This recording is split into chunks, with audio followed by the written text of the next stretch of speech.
ఓం నమో భగవతే.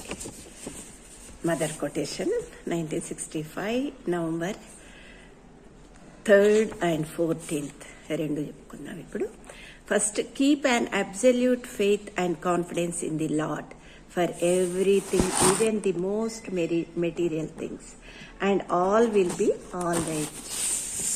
అంటే ఇక్కడ ఏమంటున్నారు, ప్రతిదీ, అది భౌతికమైన వస్తువులతో సహా ప్రభువుపై పరిపూర్ణ విశ్వాసము, నమ్మకం ఉండాలి. అప్పుడే సమస్తము సుభిక్షంగా ఉంటాయి.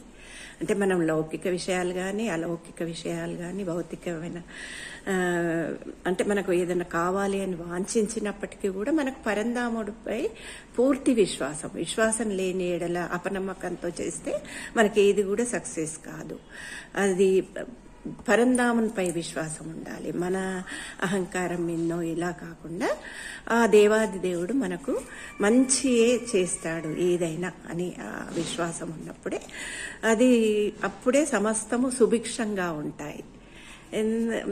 మనవి అన్నీ కూడా లిమిటేషన్స్తో ఉంటాయి కదా తాత్కాలికంగా. ఇక నెక్స్ట్ ఇంకోటి 14th ఏం తెలియజేస్తున్నారు, the truth is surely to prevail in spite of all oppositions. అంటే సర్వ వ్యతిరేకతలన్నీ నెలకొన్నప్పటికీ సత్యమే ఖచ్చితంగా విజయం పొందుతుంది, గెలుస్తుంది. అంటే అవి తాత్కాలికంగా అసత్యాలన్నీ వాటికి విజయం లభించిన చివరికి తుదకు మనకు సత్యం గెలవాలంటే కొంచెం ఓపిక, పేషెన్స్, మనకు ఇందాక చెప్పుకున్నట్టు ఆ విశ్వాసం అనేది మనలో ఉన్నప్పుడు సత్యం నెమ్మదిగా అది నెరవేరుస్తుంది, గెలుస్తుంది. మనం ఓపికతో దాని గురించి వెయిట్ చేయాలి. అమ్మకు మనం సమర్పించుకొని. ధన్యవాదాలు.